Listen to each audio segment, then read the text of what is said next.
চন্দননগরের station road থেকে একটুখানি হেঁটে আসলেই চায়ের থেকে ঠিক উল্টো দিকেই এই দ্য উড ক্যাফে অ্যান্ড রেস্টুরেন্টটি আছে। তো এখানে তোমরা ম্যাক্সিমামই পেয়ে যাবে হচ্ছে সি ফুড আইটেম আর চাইনিজ আইটেম। খুবই মানে কি বলবো, এতই ভালো লাগবে, কিছু বলার নেই। তো এখানে আমি ফার্স্ট টাইম এসেছি, সব কিছু হয়তো টেস্ট করতে পারবো না, কিছু কিছু জিনিস টেস্ট করব, করে দেখবো যে কেমন লাগে। আমি আজকে আমার ফ্যামিলির সাথে এসেছি, তো সবাই বাইরে দাঁড়িয়ে আছে বলে আমি একটুখানি এখানে দাঁড়িয়ে একটু পোজ দিচ্ছি, নিজেকে দেখাচ্ছি। ভাইয়ের দুষ্টুমি চালু, ডাকছি কোনো পাত্তা নেই। আর দেখতেই পাচ্ছ দেওয়ালে কি সুন্দর করে একটা ছবি আঁকা শেফের। আর সিঁড়ি দিয়ে উঠতেই তুমি দেখতে পাবে চেস, কি সুন্দর, মানে চেস দাবা খেলা জন্য, মানে দাবা খেলার ওই ছবিগুলো দিয়ে আঁকা আছে। আর নিচের রেস্টুরেন্টের ভেতরে ঢুকলেই তুমি মানে আর ওখান থেকে এত সুন্দর একটা ফটো তোলার জায়গা আর এত সুন্দর ভিউটা বাইরে, যে মনটা পুরো ভরে যাবে তোমার। কি সুন্দর দেখো এই জায়গাটা, ফটো তোলার জন্য এটা একটা বেস্ট জায়গা। এত সুন্দর করে ডেকোরেট করা, জাস্ট মানে কি বলবো, ওয়াও, জাস্ট ওয়াও। ওপরে আছে হচ্ছে একটা ক্যাফে টাইপের, ওপরটা পুরো খোলামেলা। এইটুখানি তুমি যেটুখানি দেখছো, এই দেখো এখানে আবার হুক্কা আছে, যারা ফ্রেন্ডসদের সাথে আসতে চাও আসো। তারপর ফ্যামিলিদের নিয়েও আসা যায় এখানে, অনেকজনের অনেক পার্টনারদের নিয়েও আসে। এখানে আমরা খাওয়ার জায়গায় চলে গেলাম, কারণ আমরা তো মেন এখানে খেতেই এসেছি। তো এটা আমি স্কুইডস খাচ্ছি।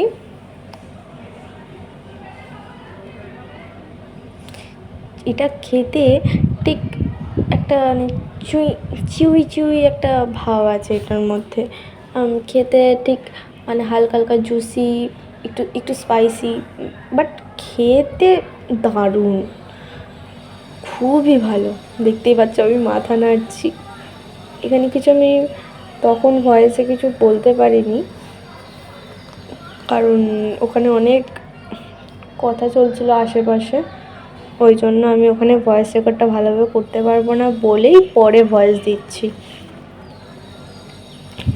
দেখো, আর এখানে একটা স্যালাড নিয়েছি, চাইনিজ স্যালাড। এখানে লেটুস পাতা আছে, তারপর আরও প্রন, তারপর আরও অনেক কিছু আছে, চিকেনও আছে, একটু জুসি আছে। তারপরে এখানে পাইনাপেল দেয়, পাইনাপেলের অনেক পিস আছে।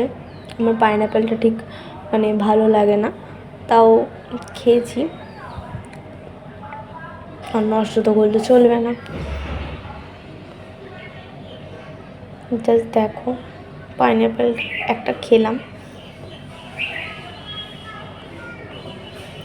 এখানে মানে ক্যামেরাটা ঠিক ফোকাস নিচ্ছিল না, আর আমার প্রচণ্ড ঝাল লাগছিল, কারণ আমি ঝাল খেতে একদমই পারি না।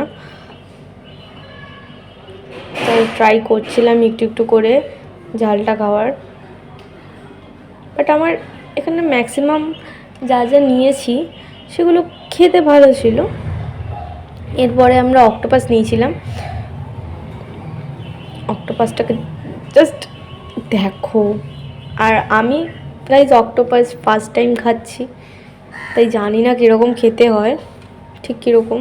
তো আমি ওটাকে ছিঁড়তে পারছিলাম না বলে হাতগুলো, তো আমাকে আমার মামি ছিঁড়ে দিল। দেখতে পাচ্ছ হাতটা কীরকম। ছোটো অক্টোপাস নিয়েছিলাম, কামড়ে মানে মুখ থেকে নিতে পারছিলাম না। ফার্স্ট টাইমটা কেমন একটা উইয়ার্ড লাগলো, তাই সেকেন্ড টাইম আবার খেয়ে দেখছিলাম কেমন লাগে।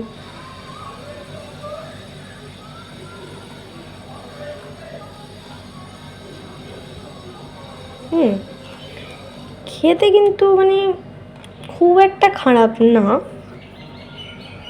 রাইসটাও আমার ঠিক ভালোই লেগেছিলো। এটা প্রনটাও কেমন, আমার প্রনটাই শুধু একটু কেমন যেন একটা লেগেছে, একটা মানে আজব একটা স্মেল আসছিল ওখান থেকে, ওই জন্য আমি প্রনটা না বেশি খাইনি।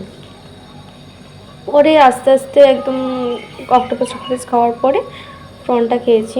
রাইসটা মানে খেয়ে একটা অন্যরকম একটা ফ্লেভার পাচ্ছিলাম, খুব ভালো একটা ফ্লেভার, খারাপ নয়। কিন্তু নর্মাল রাইসের মতো ছিল না এটা, রাইসের মধ্যে আরও অনেক কিছু হয়তো অ্যাড করেছিল। আমি গাজর খেতে ভালোবাসি বলে ওখান থেকে গাজরগুলো সব তুলে নিয়ে নিয়েছি, তাই মামি দেখে হাসছিল।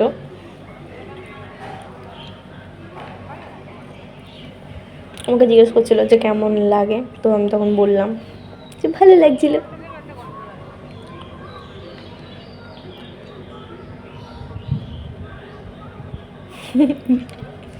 দেখতেই পাচ্ছ আমি কীরকম করছি। ভাই ওখানে খাওয়াচ্ছে, আমি বলবো তোমরাও এখানে এসে ট্রাই করো, করে দেখো যে কেমন লাগছে। আমার তো খুব ভালো লেগেছে। তো এখানে আমি আমার ভিডিওটা শেষ করলাম। Thank you so much. Like comment share করতে ভুলবে না তোমরা। টাটা।